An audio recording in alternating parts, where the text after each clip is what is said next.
সোনু এজন ভঙা চিঙা লোহাৰ বেপাৰী। সি ঘৰৰ ভঙা চিঙাবোৰ একগোট কৰি বিক্ৰী কৰে। সি দুখীয়া কাৰণে এইবোৰ কাম কৰিবলগীয়া হৈছে। সকলো মানুহে ইমান ধুনীয়া ধুনীয়া কাপোৰ পিন্ধে, নাজানো মই আৰু কেতিয়া ভাল কাপোৰ পিন্ধিবলৈ পাম। মোকতো ভগৱানে ভঙা চিঙা বেচিবলৈহে পঠাইছে। এদিন সি ৰাস্তাৰ ওপৰত আম বেচি থকা দেখিলে। এইবোৰ দেখি তাৰ মুখত পানী আহিবলৈ ধৰিলে। তাৰপিছত সি আম বেপাৰীটোৰ ওচৰলৈ গ'ল। দাদা, এটা আম দিয়কচোন, বহুত ভোক লাগিছে। 30 টকাৰ এটা আম, দে 30 টকা। মোৰ হাতত এটকাও পইচা নাই। তেনেহ'লে মোৰ লগতো আম নাই, যা ভাগ ইয়াৰ পৰা। দোকানীজনে গতিয়াই তাক তাৰ পৰা বাহিৰ কৰি দিলে। সোনুৱে লোভীয়া দৃষ্টিৰে আমবিলাক চাই দোকানখনৰ পৰা ওলাই গুচি গ'ল। ৰাস্তাৰে গৈ থাকোঁতে সি এখন পাৰ্ক পালে।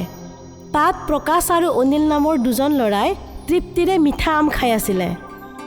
এই ভাই, চোৱা মোৰ দেউতাই মোৰ কাৰণে কিমান ধুনীয়া আম লৈ আহিছে। আৰে বাহ, আমখিনি দেখিবলৈ দেখোন বহুত ভাল লাগিছে। ওলোৱা, জলদি ওলোৱা আৰু খাওঁ। এইটো কোনো সাধাৰণ আম নহয়, বহুত ধুনীয়া আম হয়। দামো কিজানি বহুত হ'ব। এইটো বহুত দামী, মোৰ দেউতাই বাহিৰৰ পৰা লৈ আনিছে। মই আম খাই বহুত ভাল পাওঁ যে, সেইকাৰণে। আম খাবলৈতো ময়ো বহুত ভাল পাওঁ, আৰু মোৰ ৰখি থকাৰ ধৈৰ্য নাই। সোনকালে আম উলিওৱা আৰু খাওঁ।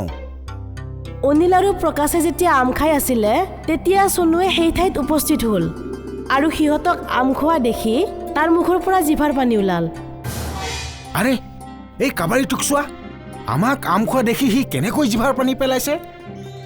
কি চকু ডাঙৰ কৰি কৰি চাই আছ হা? আগতে আম দেখা নাই নেকি? খাবা নেকি আম? সোনুৱে সন্মতি জনাই মূৰটো দুপিয়ালে। তেওঁ সোনুৰ ফালে আমটো আগবঢ়াই দিয়ে। যেতিয়া সোনুৱে আমটো আনিবলৈ যায়, তেতিয়াই আমটো পিছুৱাই লৈ যায় আৰু সোনুৱে আমটোৰ লোভত ধৰিবলৈ যাওঁতে বাগৰি পৰি যায়। আহিলে একেবাৰে আম খোৱাটো। সামৰ্থ্য আছে তোৰ? আমৰ গুটিটো খোৱাৰো সামৰ্থ্য নাই তোৰ, বুজিলি? কিমান দামী আম হয়, ইয়াৰ সুগন্ধি ল'বলৈও তুমি বহুত পইচা দিব লাগিব। প্ৰকাশ আৰু অনিলে তাক দেখি হাঁহিলে। সোনুৱে লজ্জিত হৈ মন মাৰি তাৰ পৰা ওলাই আহিল আৰু কান্ধৰ ওপৰত বস্তাটোলৈ সোনুৱে তাৰ পৰা লাহে লাহে আঁতৰি আহিল। ৰাস্তাৰে আহি থাকোঁতে সি এজন সাধু বাবাক দেখিলে, যিজন বেহুচ হৈ ৰাস্তাৰ ওপৰতে পৰি আছে। সি সাধু বাবাজনক পৰি থকা দেখি দৌৰি আহি তেওঁৰ ওচৰ পালে। সাধু বাবা, কি হৈছে? আপুনি অচেতন কেনেকৈ হ'ল? মই এখেতক পানী খুৱাব লাগিব। সোনুৱে দৌৰি দৌৰি ওচৰৰ নদী এখনৰ পৰা পানী লৈ আহিলে আৰু সাধু বাবাৰ মুখৰ ওপৰত ছটিয়াই দিলে। লগে লগে সাধু বাবাৰ জ্ঞান আহি গ'ল। সোনুক নিজৰ ওচৰত দেখি সাধু বাবাই আচৰিত হৈ ক'লে, কোন তুমি আৰু ইয়াত কি কৰি আছা? আৰু মই মাটিত কেনেকৈ পৰিলোঁ? মোৰ কোনো কথা মনত নাই। সাধু বাবা, বহুত বেছি গৰমৰ বাবে আপুনি অচেতন হৈ পৰিল। মই ওচৰৰ নদীখনৰ পৰা পানী আনি আপোনাৰ মুখত ছটিয়ালোঁ আৰু খুৱাইও দিছোঁ, যিটো কাৰণত আপোনাৰ চেতনা আহিল। তোমাক বহুত বহুত ধন্যবাদ বোপা, কাৰণ তুমি মোৰ শুশ্ৰূষা কৰিলা। সাধু বাবা, এইটোৱেতো মোৰ দায়িত্ব। কিন্তু তুমি ইমান মন মাৰি কিয় আছা? তোমাক কোনোবাই কিবা ক'লে নেকি বাৰু? সোনুৱে সাধু বাবাক তাৰ লগত হোৱা ঘটনাবোৰ ক'লে আৰু নিজৰ আম খাবলৈ মন যোৱা কথাটো ব্যক্ত কৰিলে। সাধু বাবাই সোনুৰ কথা শুনি সান্তনা দিলে আৰু ক'লে, সোনু, তুমি মোৰ উপকাৰ কৰিলা। মই তোমাক এই কমণ্ডলুটো দিছোঁ। ইয়াৰ পৰা আমৰ ৰস ওলাব। তুমি এইটো যিমান বাৰ ওলটাই দিবা, সিমান বাৰ আমৰ ৰস ওলাব। এতিয়া তুমি যিমান বাৰ বিচৰা আৰু যিমান লাগে আমৰস খাব পাৰিবা। সাধু বাবাই সোনুক কমণ্ডলু দিলে।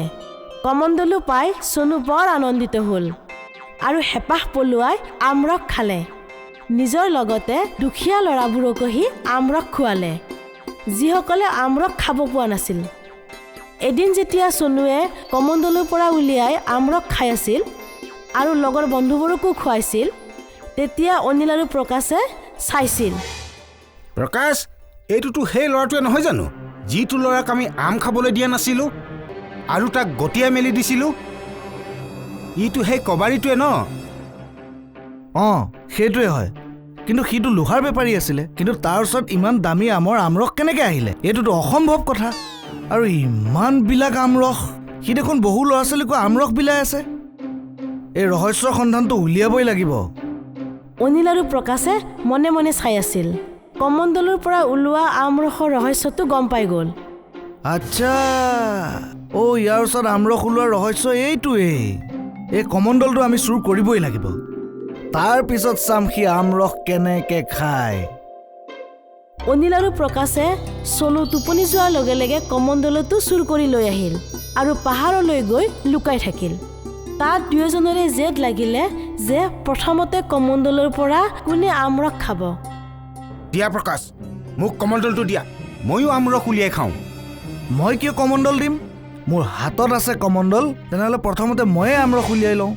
নহ'ব নহ'ব, আমৰসটো ময়ে কমণ্ডলৰ পৰা উলিয়াই খাম। যদি সাহস আছে তোৰ, মোৰ পৰা লৈ দেখুওৱা তই। আমৰসৰ কমণ্ডল মোৰ ওচৰত আছে আৰু এই কমণ্ডলটো চুৰ কৰিবলৈ মই বেছি কষ্ট কৰিছিলোঁ। তেনেহ'লে কমণ্ডলৰ আমৰসৰ অধিকাৰ মোৰ। মইতো কি আৰে অলপ দি দিম। প্ৰকাশ আৰু অনিলে সেই কমণ্ডলটোৰ কাৰণে কাজিয়া কৰিবলৈ আৰম্ভ কৰিলে। তেতিয়া দুয়োৰে হাতৰ পৰা কমণ্ডলটো মাটিত পৰিল আৰু আমৰসবোৰ বাহিৰত পৰিবলৈ ধৰিলে। যিমানবাৰ কমণ্ডলটো পাহাৰত খুন্দা খালে সিমানবাৰে কমণ্ডলৰ পৰা আমৰসবোৰ ওলাই আহিল, যাৰ বাবে তাত আমৰসৰ বানপানী আহি গ'ল। মই কৈছিলোঁ নহয় কমণ্ডলটো মোক দি দিয়া। মই ইয়াৰ পৰা ধুনীয়াকৈ আমৰস উলিয়াই দিলোহেঁতেন, কিন্তু তুমিতো মোৰ একো নুশুনাই দেখোন। আৰু যিমানবাৰ ই পাহাৰত খুন্দা মাৰি গৈ থাকে সিমানবাৰে ইয়াৰ পৰা যিমান পাৰে সিমান আমৰস ওলাই আহি আছে। এনেকৈ যদি ওলাইয়ে থাকে তেতিয়াহ'লে দেখোন বানপানী আহি যাব আমৰসৰ। মই কেনেকৈ গম পাওঁ ইয়াৰ যাদুৰ প্ৰকোপ যে ইমান বেছি যে আমৰ ৰসৰ বানপানী আহি যাব? চাওঁতে চাওঁতে গোটেই গাঁওখনে আমৰসৰ বানপানীৰে ভৰি পৰিল। সকলোকে আমৰসৰ বানপানীত সাঁতোৰা দেখা গ'ল। সকলোৰে ঘৰত আমৰসৰ বানপানী ভৰি পৰিল। যেতিয়া চনুৱে আমৰসৰ বানপানীৰ বিষয়ে গম পালে তেতিয়া সি সেই কমণ্ডলটো বিচাৰিবলৈ ওলাই আহিল। চনুৱে আমৰসৰ বানপানীত উঠি থকা কমণ্ডলটোৰ ওচৰ পালে। এই কমণ্ডলৰ আমৰসেৰে বানপানী হৈ গ'ল। এই বান মই যিকোনো প্ৰকাৰে প্ৰতিৰোধ কৰিবই লাগিব, নহ'লেতো সকলো ধ্বংস হৈ যাব। চনুৱে কমণ্ডলটো নিজৰ হাতত ল'লে আৰু কমণ্ডলক ক'লে, কমণ্ডল, এই আমৰসখিনি তুমি তোমাৰ মাজত শুহি লোৱা। তুমি যদি এনেকৈ আমৰসবোৰ বাহিৰত উলিয়াই ৰাখা, নহ'লে গোটেই পৃথিৱীখন এই আমৰসত শেষ হৈ যাব। তোমাক অনুৰোধ কৰিছোঁ, এই আমৰসখিনি তুমি তোমাৰ মাজত শুহি লোৱা।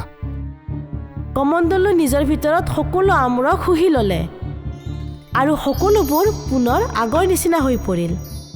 আৰু চনুৱে কমণ্ডলটো লৈ সাধু বাবাৰ ওচৰলৈ গ'ল।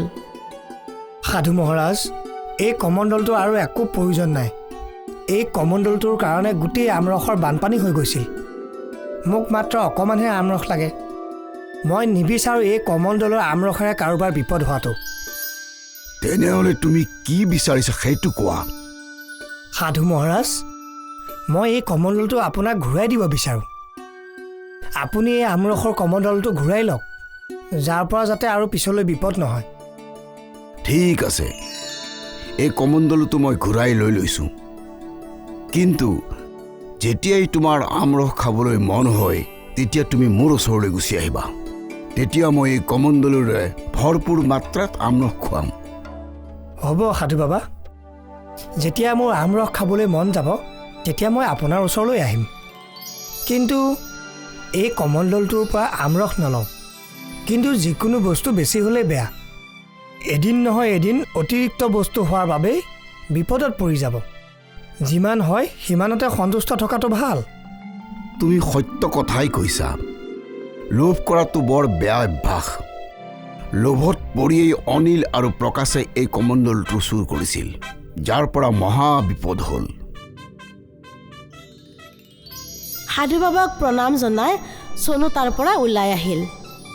পুনৰ সি ভঙা চিঙা লোহা বিক্ৰী কৰাত মন দিলে আৰু কেতিয়াবা যদি তাৰ কিবা বস্তু খোৱাৰ ইচ্ছা হয় তেতিয়া সি সাধু বাবাৰ ওচৰ পায়গৈ। সাধু বাবাই শক্তিৰে সেইটো বস্তুৱে দিয়ে যিটো বস্তু সি খাবলৈ বিচাৰে, কিন্তু সি কেতিয়াও কোনো ধৰণৰ লোভ কৰা নাছিল, কাৰণ সি লোভৰ পৰিণাম বুজি পালে। ইফালে অনিল আৰু প্ৰকাশৰো শিক্ষা হ'ল। তেওঁলোকে আৰু কোনো দুখীয়াকে কেতিয়াও আমনি নকৰে আৰু কেতিয়াও লোভো নকৰে।